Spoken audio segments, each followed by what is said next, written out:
We must find his real name, Netanyahu. That one is a fake name for Israel. He's got his real European name because he's not a Jew.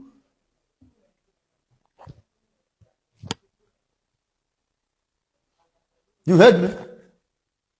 Google it up. What is Netanyahu's real name? They were converted.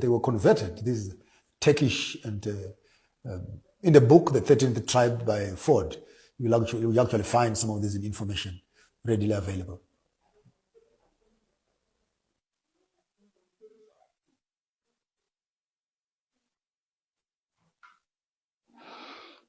It was common practice for Zionist immigrants at the time to adopt a Hebrew name. Nathan Mileikovsky began signing some of the articles he wrote.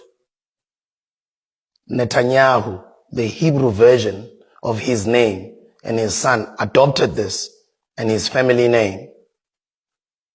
So his real name is Nathan Mileikovsky. I didn't know this. Okay. part of learning and growing. So his real name is Nathan. Yeah. Not Benjamin. No, his real name is Mileiskovsky, not Netanyahu. Why would they change their name though? To adapt to the Hebrew Jewish narrative. Yeah. Yeah.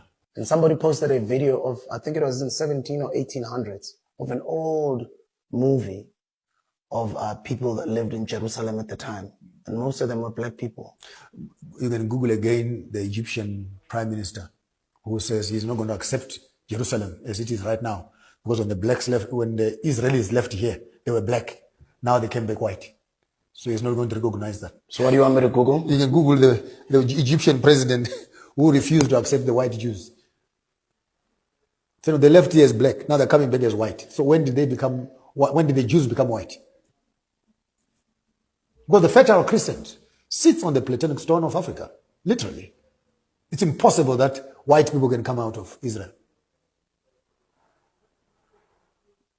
But of course, to fit with the United Nations narrative of reclaiming the 1946-47 treaties of giving Israelis back their land, then you find these white people, these converted Ashkenazis, who converted into Judaism, claiming to be Hebrews and Jews.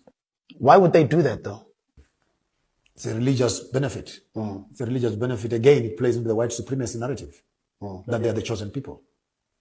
And because they are chosen people, it resuscitates and sanitizes all white people. It's critical that the Jews must be white, theologically. Because once the Jews are white and they're at the door of the Bible, then anyone who reads this text must read it through the interpretation and the culture of those that are claimed to be Jews. So once the Jews are white, do you have a problem with the white Jesus? Why would you have a problem? It's a rewriting, it's a stealing of black history. Blatant. One of the biggest lies ever told on the face of the earth is that Jews are white. One of the biggest lies ever told historically, academically, ethnographically. Go back and purge through your history books. Find me a white man who was taken as a slave in Israel, from Israel to Egypt, to work to build the pyramids. White people, slaves in Egypt. And Moses came to redeem white people. In 1958, President Nasser of Egypt said of the Jews, they left here black and came back white. What did he really mean though? They say he meant the truth. Millions of modern Jews are either converts or light-skinned mixed race people who don't fit the description of the earliest inhabitants of Israel.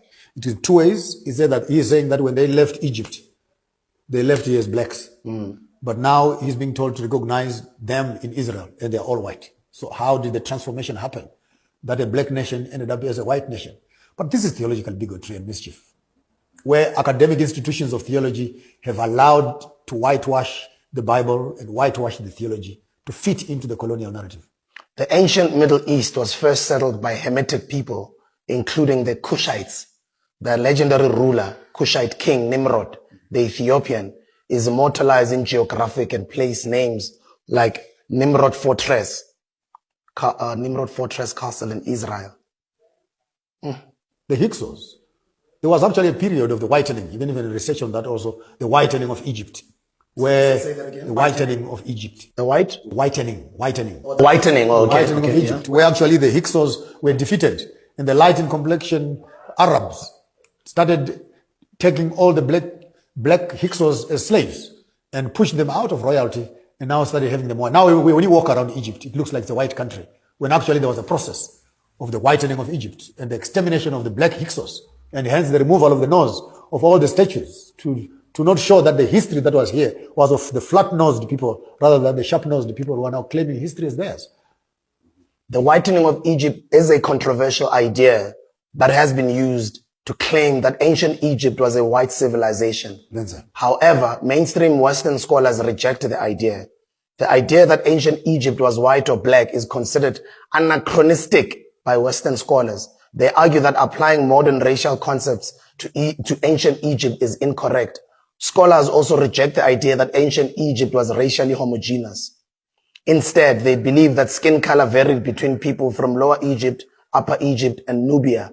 The controversy over the racial identity of Egypt has continued into the modern era. And why again, let's put these two arguments back to back.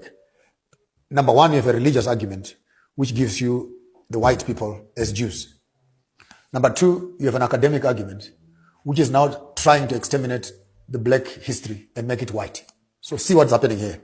Academically, by claiming the history of Egypt as white history, you have been able to remove black people away from innovation, from academics, from history, as the originators and the most ancient civilization on the face of the earth. You claim that history. Make Cleopatra white woman. Make the pharaohs white people. Make Moses taking the Israelites out of Egypt. Make them white. That whole movie, rubbish, scandalous narratives. So by taking away our history and by sitting at the door of religion, you are able to brainwash people that they're inferior to you because they are civilization. Without them, there's no civilization. Without them, there's no salvation. So the white people become the gatekeepers of your economy, your history, and your religious expression. It can't be more blatant than that. A person who steals your car is much better than a person who steals your identity. At a moment of your unconsciousness, I come and I change your name. When you wake up, I give you a wrong name. And you can never trace again who you are. That's cruel. That's cruel that you walk past your mother's house and you not recognize her. Because I took advantage when you were not conscious. That I make you hate your own brother. That's cruel. Because I'm withholding information from you to tell you that this is your blood brother. Now, stealing identity cannot be more gruesome than that.